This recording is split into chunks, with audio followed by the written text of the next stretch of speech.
What's up, y'all, and welcome back to my channel. So in today's video, I'm going to show you guys the marketing tools and tactics and tips that I use to bring in $10,000 a month. Some of these tactics, or most of these tactics, are going to be tactics that I actually used in the very beginning, and some of them will be newer tactics that are going to be relevant with today's marketing. So the first thing that you want to do, obviously, is have a dope website. I always use Shopify because Shopify has the best back end. A lot of people who have high volume e-com stores use Shopify. So the first thing that I did on Shopify is use high quality photos and a great template. High quality photos are important because it gives you a lot of brand integrity. And as you guys have seen in the previous video that I recorded, is a lot of the wholesalers in downtown LA allow you to use their high quality photos if you go ahead and just ask. Here. Okay. So front is like this. It's loose, and then the side. Okay. It's really nice. Yeah. Now, when I buy from the store, do you allow to use your photos, or do I take my own? If you want, I can send you. Okay, so you have photos that. Okay, so you have photos that I can use, but of course I take my own as well. Yeah. Okay.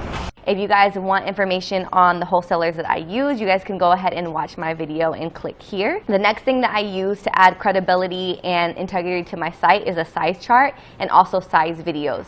For me as a consumer, I also look at things that I like from websites and what makes me buy. Stores like Pretty Little Thing and Missguided use actual sizing videos so that you can actually see it on the model and the way it moves, and that always just adds a little bit extra of trust to your customers. So those are things that I used, as well as Shopify apps.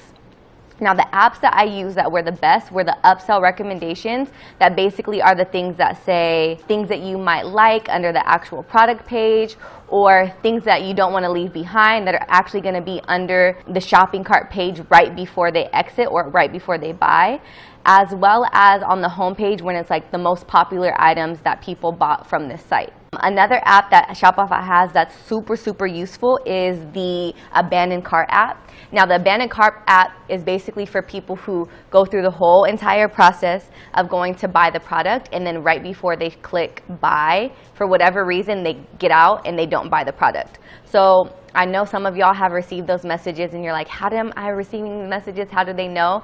But hey, did you forget blah, blah, blah in your cart? You guys can go ahead and click this link and we'll give you 10% off or 15% off.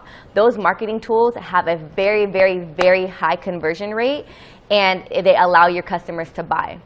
Now, a lot of customers don't buy because either the shipping or the shipping time. So giving that 10 to 15% off basically just makes them buy again, and basically takes off of the original shipping price. And actually, before you bring anybody to your website, the first thing that you're going to want to do, which I did not do in the past because I didn't know about this, is you're going to want to add a Facebook pixel. Now, what is a Facebook pixel? A Facebook pixel is a code that you actually put on your site, and it tracks every single thing that your consumers do. A lot of you guys might see little pop-ups like adding cookies. If you accept cookies, cookies is basically a tool where are able to re-track you down when you go on a website. And I'm sure every single person watching this video has gone on a website, looked at something for a while, thought something was really cute, and then they go on Instagram or they go on Facebook or they go on Snapchat and they're scrolling and they see that exact same item. So that all roots from I'm not going to say all because I'm not sure if there's a different method of doing this, but that basically roots from a Facebook pixel. A Facebook pixel will track everything that your consumers do.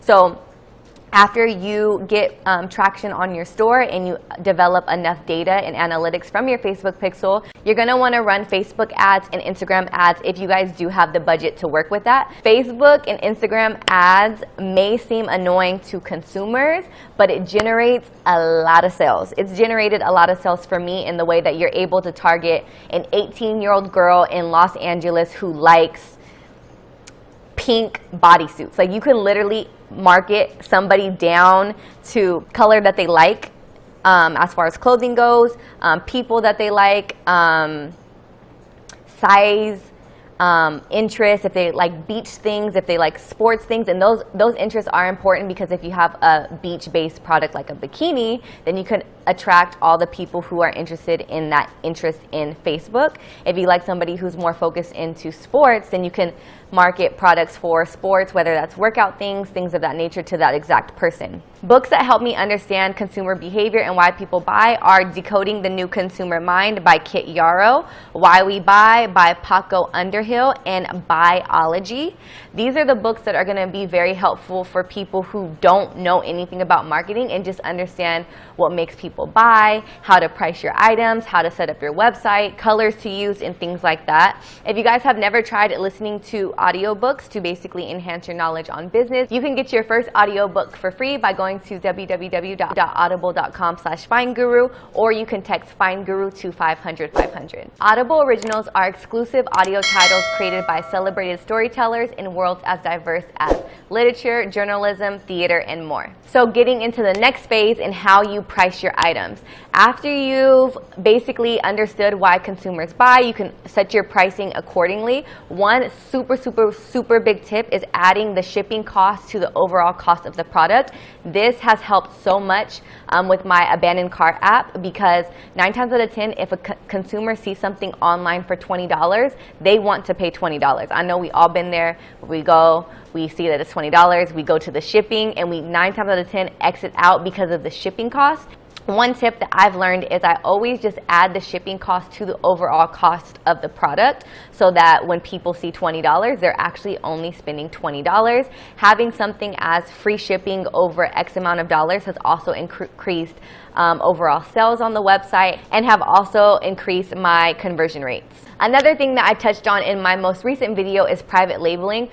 Private labeling, just to give you an overview, is something that was very beneficial for me because it's a marketing tool after the product is already sold. Adding your branding to your clothing will go such a long way because it allows other people to see your label on a product. They basically look at your company as an established brand, whether you are new or an OG in the game. So in my last video, I showed you guys my experience in shopping at Hey Babe. So what I'm gonna do is actually show you how I would private label this exact item. So I'm gonna take this item out of the bag, and it comes with the tissue paper, the bag, and everything marked. And then when you look inside, you can see the actual tag.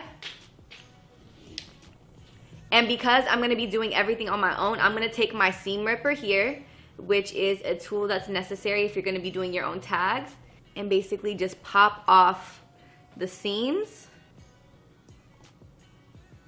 pop off the thread that attaches this label. Quick, easy, without damaging the actual product. And then it peels off. So after it's popped off, I would then take my label and sew it here. I actually did that off camera because it's mandatory. So now you can see the item that I did. I sewed on my actual label. I would then take my gun and then take my hang tag. My hang tag already has a pre-plucked hole, or pre-plucked, is that the right word? So what I would do is I would take the label, I would take the gun, I will put the gun through the hole first, then I would poke a hole through the label, make sure that my fingers are flat, and then shoot it out.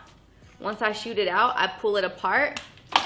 And look at me, y'all. I'm cute, I'm branded, and I would just put the size on the actual item, as I did in this.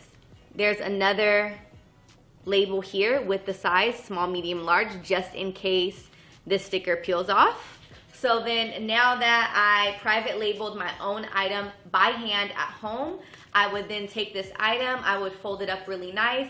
I personally never kept mine in the plastic wrap. I would put it in tissue paper, and then I would seal it with my sticker that I got also, with all of my branding on it, and then I would put it in a cute little bag, and then it's good to go. So yeah, y'all, just with a few simple tools and a lot of time, TLC, and some effort, you can private label at home yourself if you are trying to save that coin. But another thing too is you want to add the overall cost of what it takes to private label to your product. For me, private labeling costs anywhere from $2 to $3. So if you buy something like this bodysuit that I use in one of my videos for $12, you want to add maybe $3 for shipping and maybe $3 for private labeling, as well as the bags that you use, the tissue that you use, and the stickers. So if this was me selling this product, I would say the cost of this item is actually $18, and then you want to add anywhere from $10 to $15 to that price and sell that item on your store to also give you wiggle room if you do have any sales, or if you have buy one get one 50% off, or if you're running any other advertisement that would basically give an additional discount. And the final thing that I used to basically generate all of my sales was just Instagram, and now I use Facebook. So I basically saved this one for last because it's the most obvious, but using Instagram for influencer marketing, I myself at the time when I started my store was my own influencer, and that's actually how I basically grew my platform organically, by consistently posting a lot of outfit pictures, and it so happened to be that I was selling the outfits that I was wearing. So basically what I would do is I would just go out, hang out with my best friends for the day, take pictures of me and my outfits, put them on my website, and then I would generate sales like that. Now social media has increased to a whole different level to where you can use Facebook for ads. You have the swipe up feature in Instagram that generates a lot of sales and makes your conversion rate go up just because it's easy access to the exact product link. Scaling your influencer reach by using other influencers, whether they be your friends, or just having a consistent strategy of making sure that you have one influencer post a week on your feed. And yeah, that's basically the different tools that I use to grow my business to scale it to $10,000 a month. If you guys have any questions or you guys want more depth in the video, go ahead and put down some suggestions down below. Thank you guys so much for watching my video, and don't forget, if you guys do need more tips and more help on marketing, don't forget to check out Audible, and you guys can get your first audiobook for free when you go to www.audible.com/FineGuru, or you can text FineGuru to 500-500. Thank you so much, and I will see you in my next upload. Bisous!